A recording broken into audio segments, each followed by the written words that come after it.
Dios les bendiga. Quiero compartirles un pequeño tema. Un tema bastante interesante, nada fácil, pero muy importante. El tema es: ¿pasa la iglesia por la gran tribulación? ¿O el pueblo escogido de Dios pasará por la gran tribulación? Hay una serie de preguntas acá que los discípulos le hacen al Señor, y una de ellas es: dinos, ¿cuándo serán estas cosas y qué señal habrá de tu venida y del fin de los siglos? Los discípulos le están preguntando, sentados en el Monte de los Olivos, le preguntan al Maestro: dinos cuándo serán estas cosas. Y mire qué importante, estoy en Mateo capítulo 24. El verso 4 Jesús le empieza a decir: mirad que nadie os engañe. Y le empieza a dar una serie, como un manual, porque vendrán muchos en mi nombre diciendo yo soy el Cristo, y a muchos engañarán.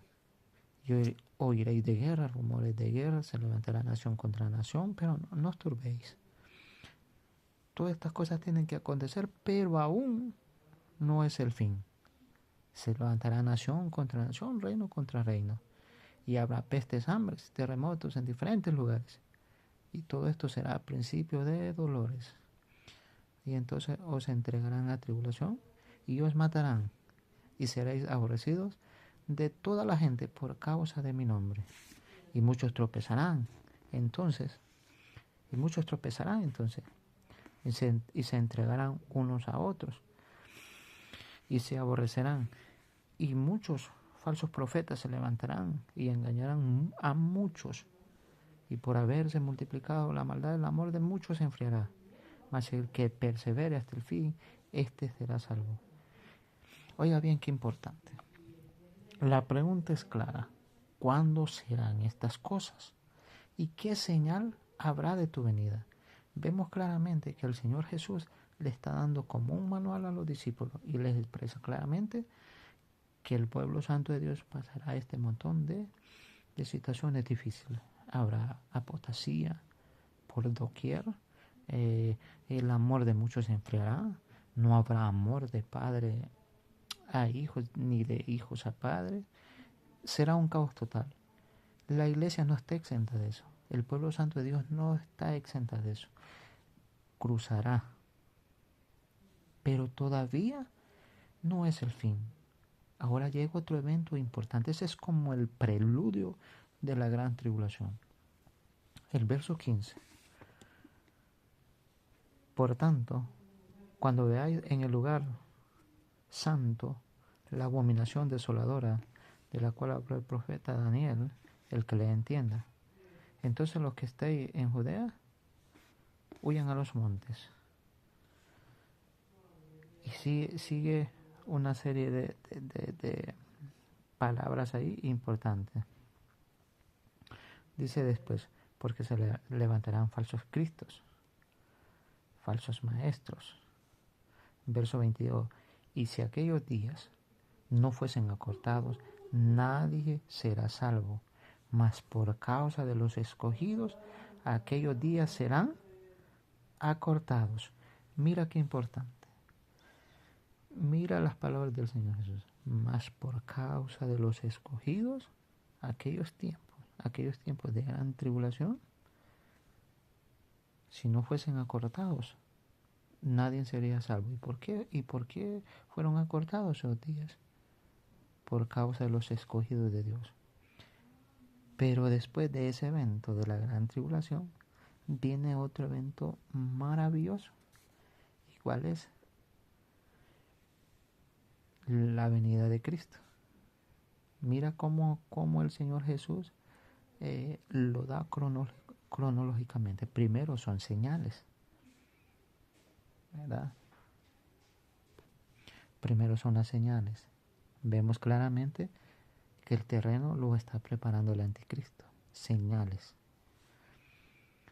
Después de las señales viene la gran tribulación. Esta tribulación es única.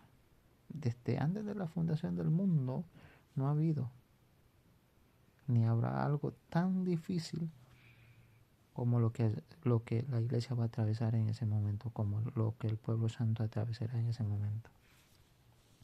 Después que termine la gran tribulación, aparecerá en las nubes. ¿Quién? El Señor Jesús.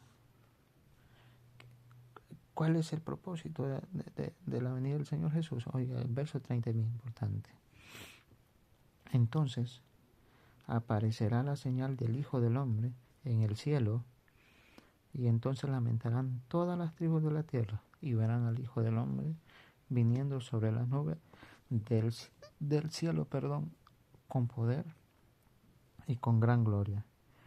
Y enviará a sus ángeles con gran voz de trompeta, y juntarán a sus escogidos de los cuatro vientos, desde un extremo del cielo hasta el otro. Mire qué importante.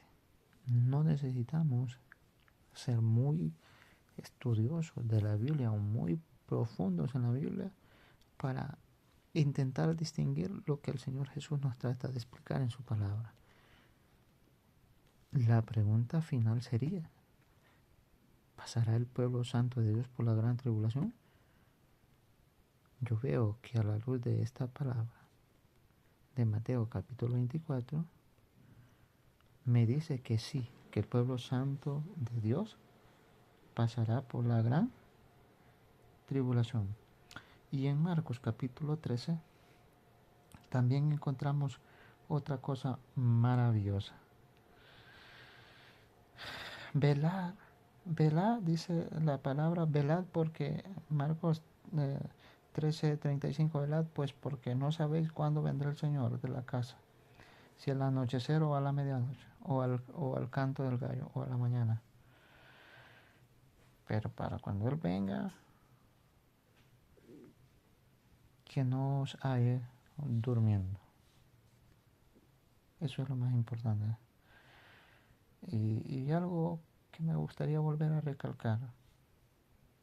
Pero en aquellos días, dice el verso 24 de Marcos capítulo 13, verso 24, pero en aquellos días, después de aquella tribulación, el sol se oscurecerá, y la luna no dará su resplandor, y las estrellas caerán del cielo, y las potencias que están en los cielos serán conmovidas. Entonces verán al Hijo del Hombre, que vendrá en las nubes con gran poder y con gran gloria. Y volvemos a encontrar en el verso 27 algo importante. Y entonces enviará, porque Él no bajará, Jesús estará en las nubes. Dice que enviará a sus ángeles y juntará a sus escogidos de los cuatro vientos, desde el extremo de la tierra hasta el extremo del cielo. ¿Qué te quiere decir la palabra de Dios aquí?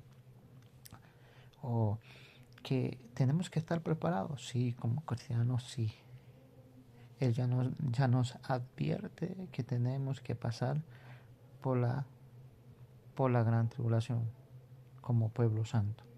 Esa es la prueba de fuego de los escogidos de Dios. Que muchos van a morir, sí, por la causa de Cristo. Van a ser momentos muy difíciles, momentos de dolores, pero que no nos preocupemos, dice, que allá estará, Él estará ahí, el Espíritu Santo estará ahí para cuidarnos. Si hay que decir algo, el Espíritu Santo nos dará las palabras. Eso es lo más importante. Y si seguimos viendo más adelante, vemos claramente que el que está hablando es Jesús, el Salvador, y las palabras de Él son fieles y verdaderas. Y si vamos a Apocalipsis capítulo 1, verso 1, encontramos también que Dios da profecía al Señor Jesús. Y el Señor Jesús pasa esa profecía al apóstol Juan. Entonces, por tanto, esas profecías son fieles y son verdaderas. Si Jesús en el capítulo 24 te dice que si la iglesia pasa por el pueblo santo pasa por la gran tribulación, ¿por qué muchos estudiosos dicen que en Apocalipsis la iglesia no pasa por la gran tribulación? ¿Por qué? Entonces muchos estudiosos dicen que la iglesia no pasa por la gran tribulación. Porque, según ellos, del capítulo 4, 5, 6, 7, 8, 9 hasta el 19, no se menciona literal la palabra iglesia en Apocalipsis. Por eso cuando ahorita que estoy intentando compartirles un poco de esta clase maravillosa, yo menciono el pueblo santo de Dios o el pueblo escogido de Dios.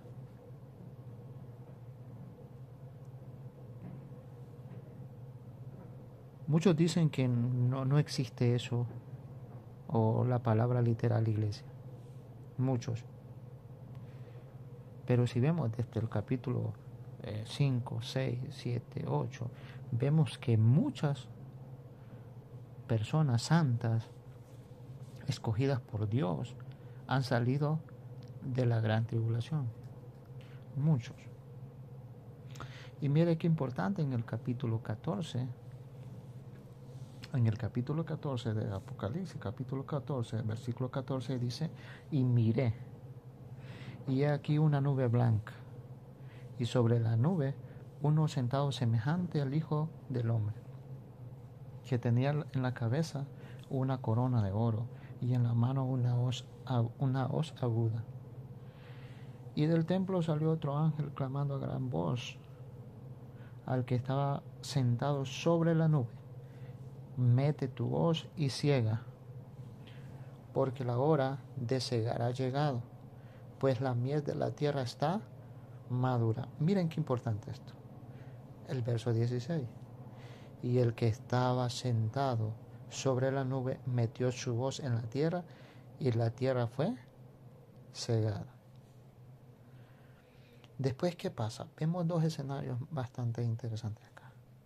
Vemos a un ser semejante al Hijo del Hombre que está sentado en las nubes,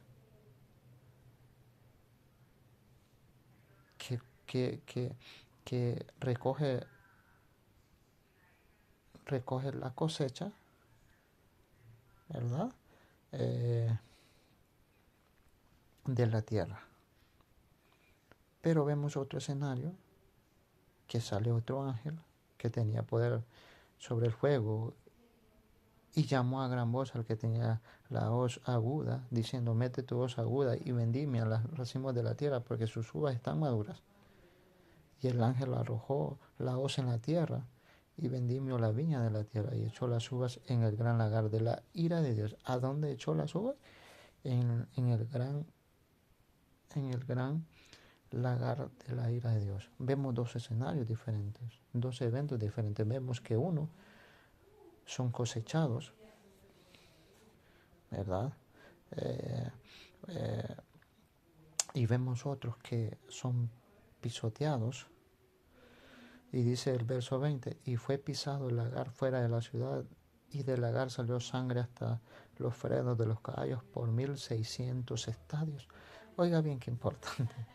Entonces, si muchos dicen que la iglesia o el pueblo santo no pasa por la gran tribulación, entonces no sé dónde soportamos nuestro punto de vista. Porque claro está que sí la atravesamos, que sí cruzamos la gran tribulación. Mira qué importante.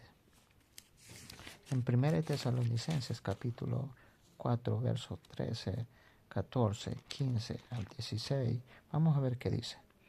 Y tampoco queremos, hermanos, que ignoréis acerca de los que duermen, para que no os contristéis, para que no os entristezcáis como los que no tienen esperanza.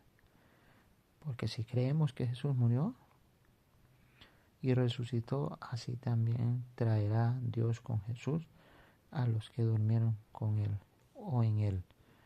Por lo cual os decimos esto en palabra del Señor, que nosotros los que vivimos, que habremos quedado hasta la venida del Señor, no precederemos, o sea, no nos adelantaremos a los que durmieron. porque el Señor mismo, con voz de mando, con voz de arcángel y con trompeta de voz de Dios, descenderá del cielo, y los muertos en Cristo resucitarán primero. Miren qué importante, los muertos en Cristo resucitarán primero. ¿Cuándo resucitan estos muertos? ¿Antes o después? Vemos claramente que la venida de Cristo se da después de la tribulación. ¿Me están entendiendo? Según Mateo capítulo 24, Marcos capítulo 13, me dice que si el pueblo santo de Dios pasa por la gran tribulación, y que después de la tribulación, repito, viene otra serie de eventos que son como eventos naturales, catástrofes naturales. Después de las catástrofes naturales viene el Señor en las nubes por su iglesia, ¿verdad? Viene por su iglesia. Son escenarios bien importantes. Después de eso viene el reinado milenial de Cristo con su iglesia, ¿verdad? Con el pueblo santo de Dios. Y eso lo vamos a ir viendo después en Apocalipsis. Hay otro verso sumamente importante en 1 Corintios capítulo 15, verso 52, que dice: en un momento, en un abrir y cerrar de ojos, a la final trompeta, porque se tocará la trompeta, y los muertos serán resucitados incorruptibles, y nosotros seremos transformados, porque es necesario que esto corruptible se vista de incorrupción, y esto mortal se vista de inmortalidad. Y cuando esto corruptible se haya vestido de incorrupción y esto mortal se haya vestido de inmortalidad, entonces se cumplirá la palabra que está escrita: sorbida es la muerte en victoria. ¿Dónde está, oh muerte, tu aguijón? ¿Dónde está, oh sepulcro, tu victoria? Miren qué importante, sumamente importante es la palabra de Dios. No podemos subir a las nubes con el Señor, no podemos ser tomados por nuestro Señor Jesús si primero no hay una transformación. Primero es que los muertos resucitan, claro está, y resucitan, y en cuestiones o milésimas de segundo ellos son transformados. Pero a los que nosotros, si aún estamos vivos para la segunda venida del Señor, nosotros también seremos transformados y nos reuniremos con Él. ¿A dónde? En las nubes, por un corto tiempo, en las nubes, porque después de estar con Él por un corto tiempo, un par de días en las nubes, bajamos y reinamos con Cristo por 1000 años, en la tierra. Otro verso importante que me gustaría tomar, que muchos de los que enseñan que el pueblo santo de Dios no atraviesa o no cruza la tribulación, que es arrebatado antes de la gran tribulación, usan este verso de Apocalipsis capítulo 3. Apocalipsis capítulo 3, verso 10. Apocalipsis capítulo 3, verso 10, que es un mensaje a la iglesia de Filadelfia. He aquí, por cuanto has guardado la palabra de mi paciencia, yo también te guardaré de la hora de la prueba que ha de venir sobre el mundo entero para probar los que moran sobre la tierra. Esto es bien importante. Aquí sería bueno preguntarse: ¿a quién está hablando? ¿A qué congregación exclusivamente o a qué pueblo se le está hablando aquí? Este mensaje es exclusivo a la iglesia de Filadelfia, que está en Asia. Y oiga bien lo que le dice el verso 7. Escribe el ángel de la iglesia en Filadelfia, Esto dice el santo, el verdadero, el que tiene la llave, el que tiene la llave, el que abre y ninguno cierra, y cierra y ninguno abre. Yo conozco tus obras. He puesto delante de ti una puerta abierta, la cual nadie puede cerrar. Porque aunque tienes poca fe, poca fuerza, has guardado mi palabra y no has negado mi nombre. He aquí yo entrego en la sinagoga de Satanás a los que se dicen ser judíos y no lo son, sino que mienten. He aquí yo haré que vengan y se postren a tus pies y reconozcan que yo te he amado. Aquí viene algo importante. Por cuanto ha guardado, oh iglesia de Filadelfia, la palabra de mi paciencia, yo te guardaré a ti, iglesia de Filadelfia, de la hora de la prueba que ha de venir sobre el mundo entero, para probar a los que moran sobre la tierra. Cuando Juan escribe esta profecía, está hablando exclusivamente a la iglesia de Filadelfia, una iglesia que, a pesar de sus debilidades, de su falta de conocimiento pleno de Dios, ellos se mantienen, se conservan fieles con lo poco. Y como ellos han guardado, se han mantenido con lo poco, el Señor le dice, como has guardado la palabra de mi paciencia, yo también te guardaré de la hora de la prueba. Dígame, ¿usted como cristiano no tiene pruebas a diario? ¿No tiene dificultades a diario? ¿No tiene tribulaciones a diario? Sí, claro que la tiene como cristianos. Pero claro está que Dios te va a guardar. Y estas pequeñas pruebas que estamos cruzando, lo dije al principio, es el preludio de lo grande, de lo grueso que vendrá. Es como un ejercicio. Entonces, todos tenemos que estar preparados, porque viene un evento demasiado fuerte, y para poder salir bien librado de ellos, tenemos que estar espiritualmente bien plantados, bien cimentados en la palabra de Dios. Porque el anticristo, el falso profeta, vendrá con muchas señales, vendrá con muchos milagros. Y dice que incluso a los escogidos engañará. Ya el Señor Jesús lo ha advertido. Y la palabra de Dios es tan clara, no necesitamos una lupa, no necesitamos ser maestros en interpretación de la Biblia para entender que vienen tiempos bastante difíciles y que esto es principio de dolores no más. Y no estamos exentos de eso. También hay algo bien importante en el capítulo 4 de Apocalipsis. Hay una adoración celestial ahí. Hay 24 tronos. Y en los 24 tronos hay, ¿qué? Hay ancianos ahí sentados en los tronos. Hay 24 ancianos sentados alrededor del trono principal. Y todos esos ancianos están vestidos de ropa blanca y con coronas de oro en su cabeza. Muchos interpretan este verso, que los 24 ancianos, son la iglesia que ya está en el cielo.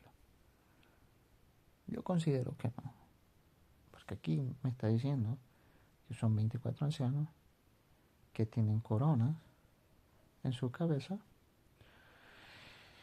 y que, claro está que esos 24 ancianos han salido de nosotros. ¿Quiénes son? No lo sabemos. Pero que han salido de nuestras generaciones, eso sí.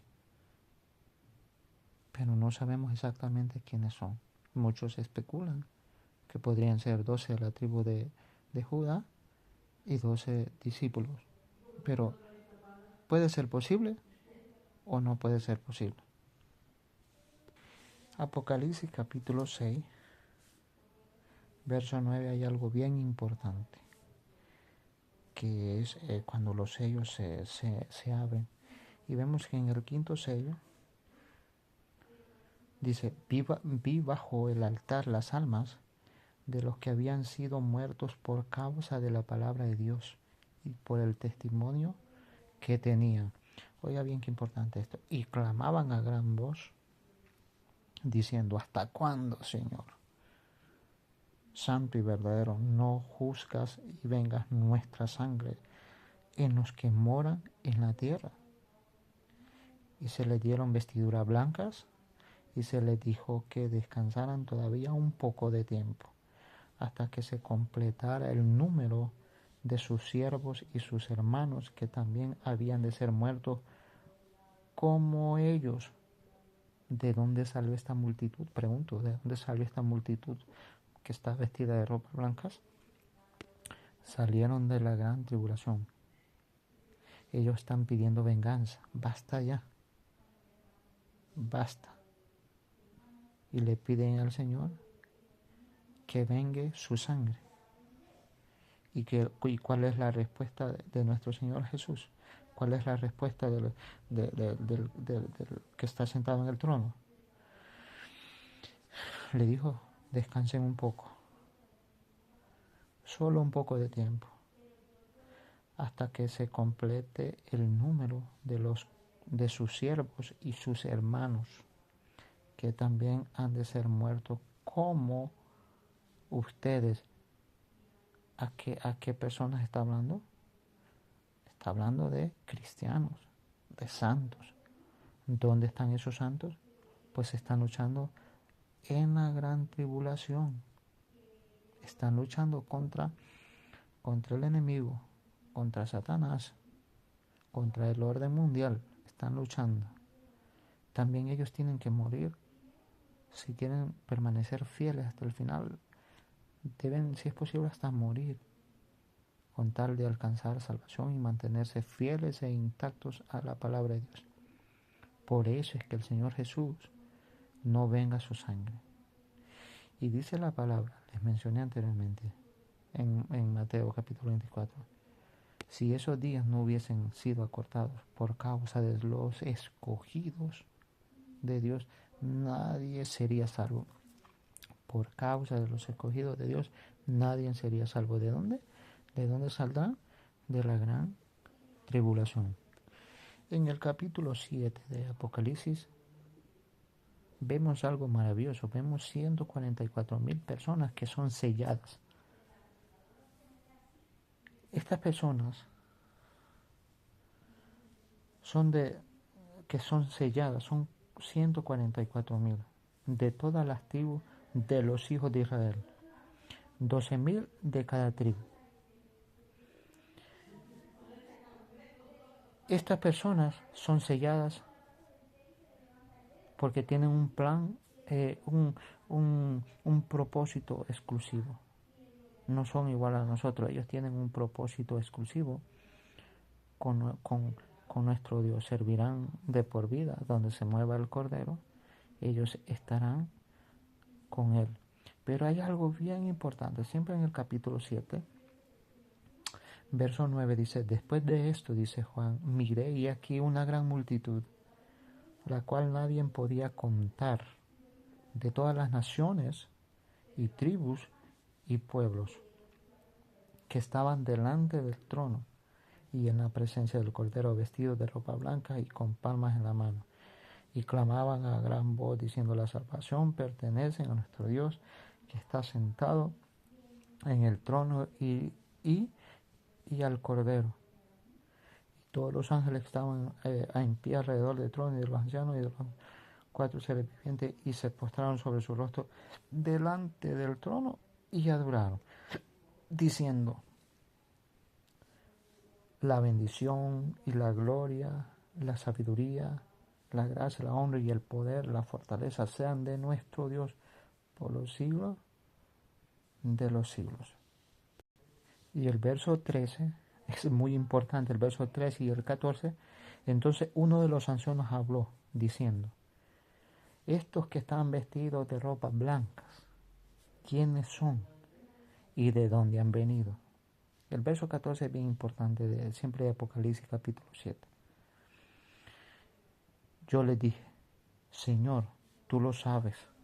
Y él me dijo: estos son los que han salido de la gran tribulación y han lavado sus ropas y las han emblanquecido en la sangre del Cordero. Entonces, mire qué importante esto. Esta gran multitud,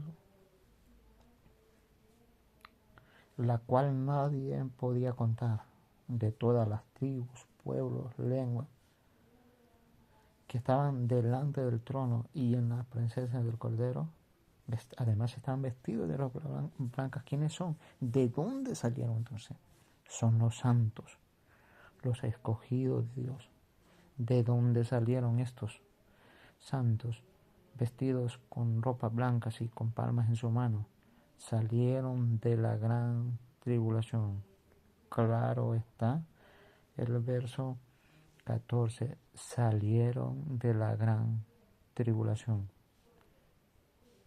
Entonces yo me pregunto, la tribulación, la gran tribulación, ¿para quién está preparada? ¿Para quién? ¿Para los santos de Dios? ¿O para quién más? Porque yo no encuentro más explicación para eso. En lo personal pienso que la tribulación es el peldaño final de la carrera de un cristiano. Si tú permaneces fiel, si te mantienes en pie y llegas hasta el final, serás salvo. Pero eso no depende de tu propia fuerza, de tu voluntad. Eso no depende de ti. Eso depende de Dios, del Espíritu Santo que mora en ti. Y mire qué importante esto. Y miren qué importante esto. En capítulo 9 de Apocalipsis, el quinto ángel tocó la trompeta.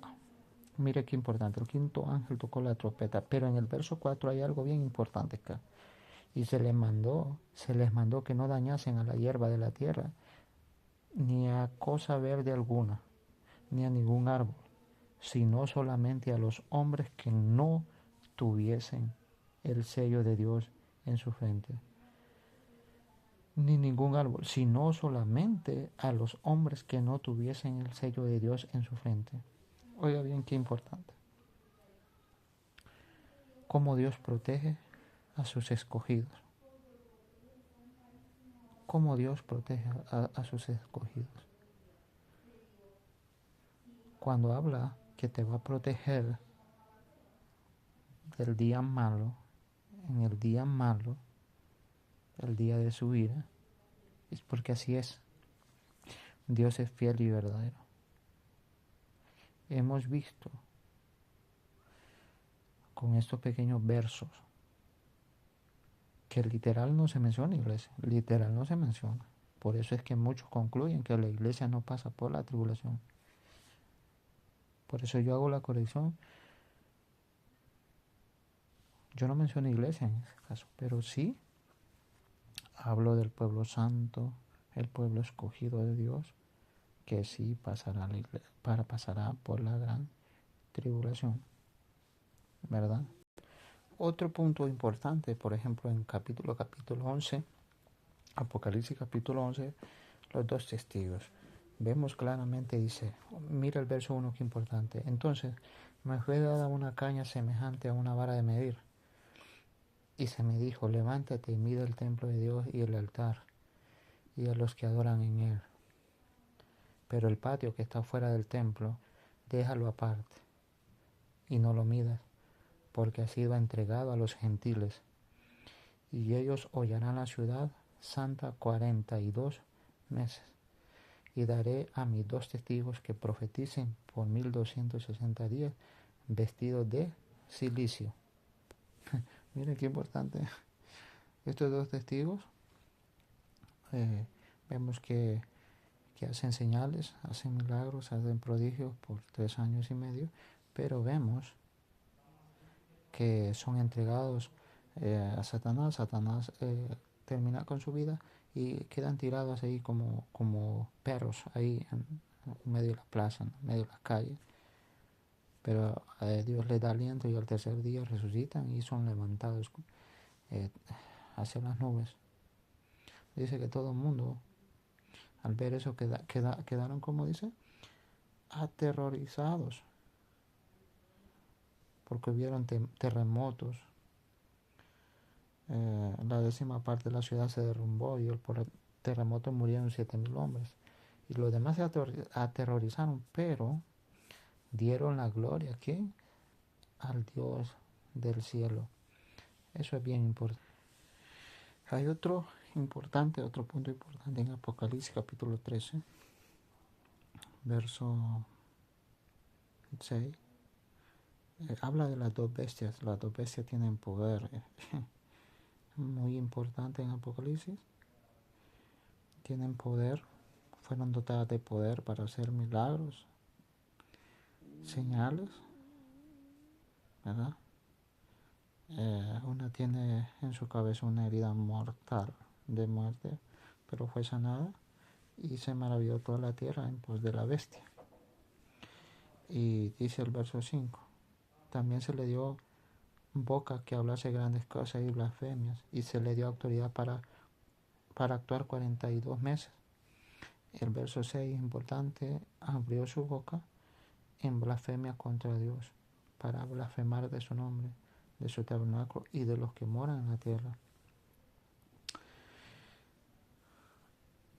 Y dice el verso 8,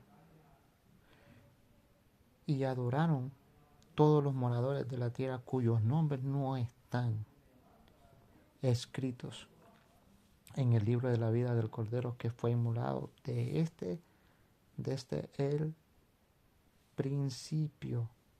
El verso 7, y se le permitió hacer guerra contra los santos y vencerlos. Mire qué importante. También se le dio autoridad sobre todo poder, sobre toda tribu, pueblo, lengua y nación. Pero mira qué importante, vemos que estas 2 bestias tienen mucho poder. El verso 7 te lo dice, se le permitió hacer guerra contra los santos y los venció. Pero el verso 8 te dice que y adoraron todos los moradores de la tierra cuyos nombres no están escritos en el libro de la vida. Vemos 2 pueblos, el pueblo santo que fueron vencidos por la bestia, y vemos los que decidieron seguir la bestia, cuyos nombres no están escritos en la Biblia, adoraron ¿a quién? A la bestia. En el verso 14 de Apocalipsis siempre vemos en el versículo 12, es bien importante. Aquí está la paciencia de los santos, los que guardan los mandamientos de Dios y la fe en Jesús. Y el verso 13 dice algo bien importante, siempre de Apocalipsis 14. Oí una voz que desde el cielo decía, escribe, bienaventurados desde aquí en adelante los muertos que mueren en el Señor. Sí, dice el Espíritu, descansarán de sus trabajos porque sus obras con ellos lo siguen.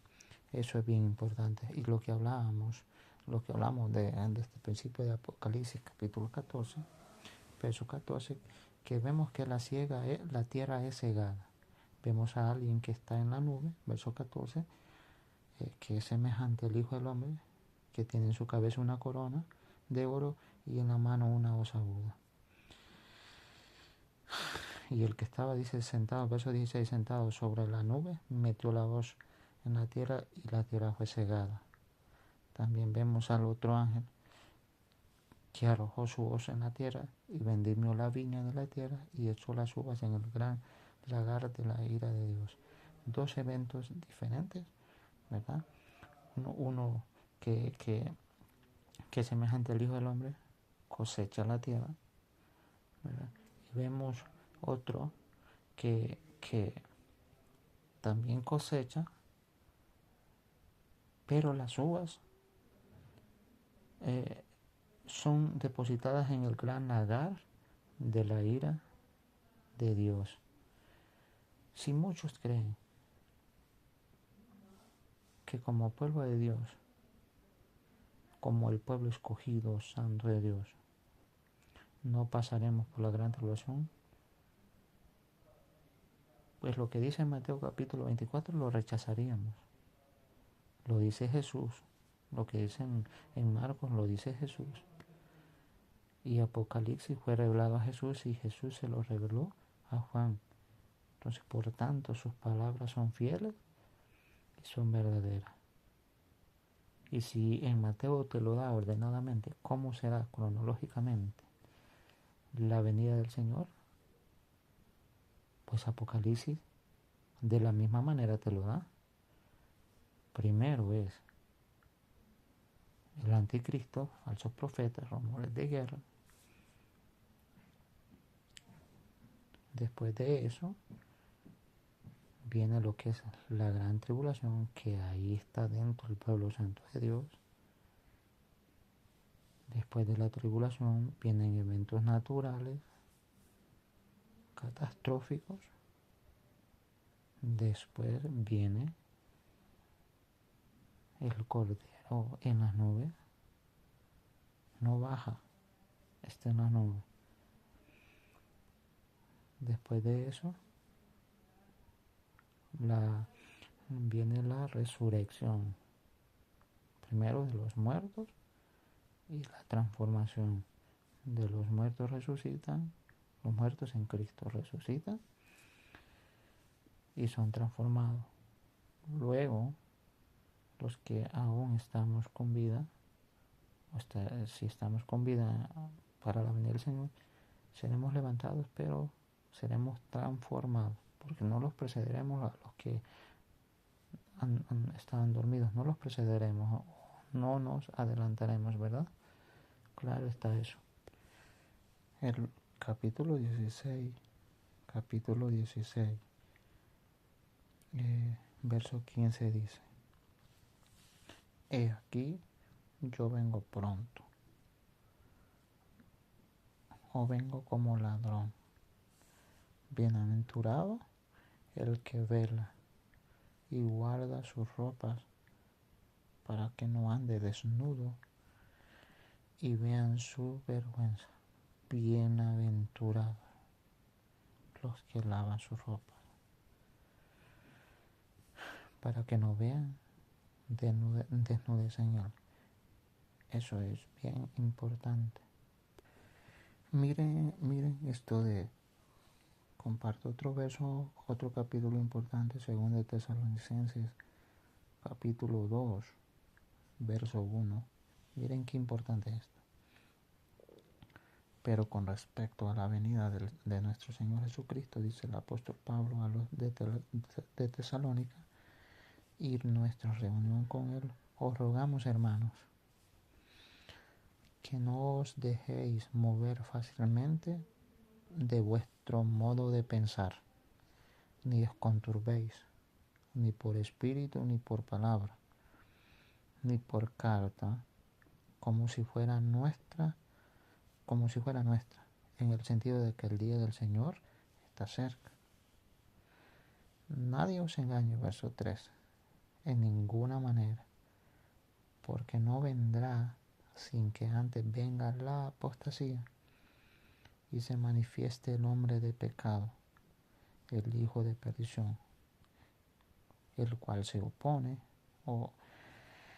y se levanta contra todo lo que se llama Dios o es objeto de culto, tanto que se sienta en el templo de Dios como Dios, haciéndose pasar por Dios.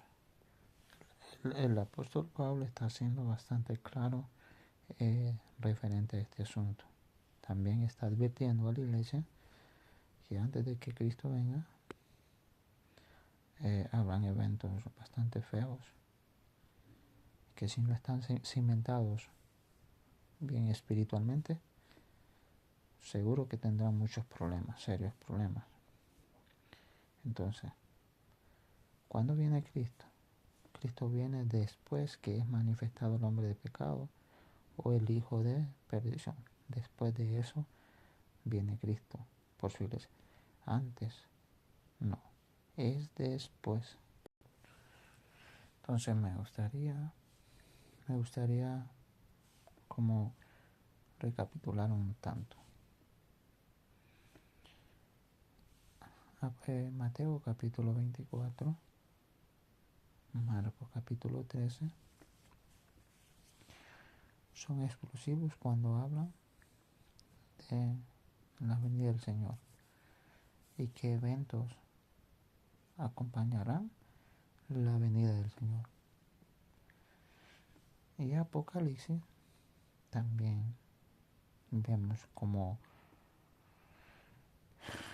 en los capítulos 1, 2, 3 vemos como un mensaje de, como quien dice, esperanzador, de esperanza, de confianza, de fortaleza, donde no importa si tú como iglesia, como el cuerpo de Cristo, estás débil, pero lo importante es que aún en tus momentos más débiles, tú sigues perseverando, sigues manteniéndote firme hasta el final. Eso es lo más importante. Cuando queremos citar muchos versos de la Biblia referente a estos temas, muchos trataremos de usar un solo verso para intentar valer nuestro punto de vista. Yo aclaro, yo fui enseñado hace mucho de que la iglesia no cruza la gran tribulación. Yo creo que el pueblo santo sí cruzará la gran tribulación y al final de la gran tribulación Cristo viene por su iglesia, ¿verdad? Cristo viene por su iglesia. No baja a la tierra, Él está en las nubes y la iglesia o el pueblo santo de Dios es levantado para encontrarse con Él en las nubes. Y después, en un corto tiempo, bajar para morar con Cristo por 1000 años en el reino milenial. Después de eso, después que termina el milenio, Satanás es suelto, empieza a hacer guerra, una guerra sumamente gigante de Gog y Magog, de millones de soldados para luchar en contra del pueblo de Dios, pero Dios los vence. Allí es el juicio ante el gran trono blanco. ¿Quiénes comparecerán ante ese juicio? Todo aquel que no esté registrado en el libro de la vida, todo aquel que no fue partícipe de la primera resurrección. Sí resucitarán. Los muertos que no tienen a Cristo sí resucitarán, pero resucitarán para condenación. Serán lanzados al lago de fuego y también el Hades y la muerte también serán lanzados al lago de fuego eterno, donde está Satanás y sus ángeles, ¿verdad? Ese es el fin de toda la historia de la humanidad, porque ya Cristo plantará su nuevo cielo, su nueva tierra, en donde nosotros seremos, todos los cristianos, seremos igual a Él, semejante a Él, ¿verdad? Y le veremos tal y como Él es. Esa es la esperanza que debemos de tener. Y lo más importante en todo esto, si tú crees que la tribulación es antes, está bien. Si crees que es en medio de la tribulación, está bien. Si crees que es después el arrebatamiento del pueblo santo de Dios, está bien. El tener la razón, eso no te garantiza la salvación. Lo importante es creer y confiar que Cristo murió, que Cristo resucitó y que tú eres salvo. Eso es lo más importante. Lo demás, hay cosas que no están registradas en la Biblia, que son misterios, que solo a Dios le corresponde. Y muchas veces queremos intentar decir cosas que Dios ni las ha pensado y tú quieres pensar igual a Dios. Entonces ese cuidado tenemos que tener. Lo más importante es nuestra salvación. Los demás puntos que hablemos no son relevantes para nuestra salvación. Pero como personas cristianos que estamos en contacto con demás hermanos, predicamos, enseñamos, sí tenemos que tener un poco despejada nuestra mente, nuestra cabeza, para poder compartir temas de esta magnitud. Dios les bendiga.